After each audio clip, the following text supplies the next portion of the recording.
Listen, I've been way too soft on you guys. Way too soft. The kingdom of heaven suffers violence, and the violent take it by force.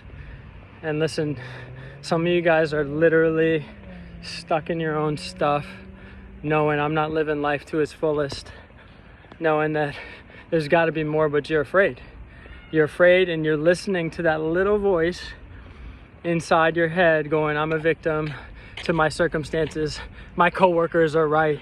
This is the best trade. This is the best situation. I can't have it better. What would I do if I left? What would I do if something changed in my life? You know, you're a victim to my health is too far gone. I've sacrificed my health for success, and there's no turning back now because it doesn't matter. So why don't I just have this glass of wine? Why don't I just go out and do the same old thing I've always done? Wait for the weekend. Like, you gotta tell that voice to shut up. You have to tell that voice to shut up. You have to put it in its place.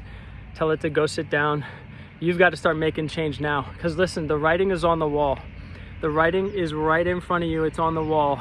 And you think that if you don't change, you're just stuck with an average life. But I can tell you it's worse than an average life. I can tell you that the things that happen to people who don't take control of their mind, the things that happen to them is they develop sickness inside. Those people who harbor bitterness towards themselves or others, they don't have enough love for themselves to make a difference in their own life. Now, how well can you love somebody else? How well can you love somebody else if you don't have enough love for yourself? If you don't have enough respect for yourself? How well do you think that's going to go in your marriage with your children? How well do you think that's going to go? You have got to decide to make a change now. This is not something that you can wait 6 months or a year. Like, this has to happen now, and you have to decide how it's going to happen. I know for me, committing to change looks like actually just deciding there's no other way.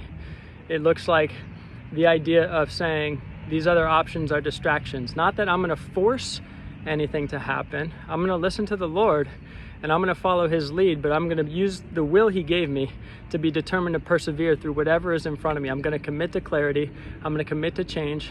I'm going to actually start by taking my first step. And most people, when they find themselves in that place where they're like, man, I'm just lost, not intentionally living, things are kind of sliding, I don't have my life in order, they're so overwhelmed they can't even think about how to just take the first step. But that's actually the first thing you need to do, is get your mind reset, because your thinking is what got you to where you are today. Okay, you're gonna have to change the way that you're thinking. And I can tell you the way that you're gonna know that you're changing the way you're thinking is the way you're speaking. Okay, because the person's out of the mouth, the heart speaks. Out of the mouth, the heart speaks, but in the heart and in your attitude is your thinking. And so when you're speaking, if you have negative self-talk, if you're complaining all the time, if you find yourself, acting as a victim, oh, it'll never happen for me. It happened for somebody else, but it won't happen for me. You're not taking personal responsibility. God's given you gifting. What are you doing with it? Okay, I'm speaking from personal experience. That's why when you're listening, that's why you're resonating, because you're going, this guy knows what he's talking about because he's actually been there. And I'm also speaking from the Lord because I really do believe that the words that I'm speaking, the Lord has called me to speak, and therefore when he puts his anointing on something, it has the power to break the chains that keep you from being free. So if you're listening to this and you're going, man, I've got to make a change, I can tell you it's going to happen if you set your mind to it. All right, but it's none of this manifesting, okay? Because if you were manifesting, then you just say, this is going to happen in life, and it would happen.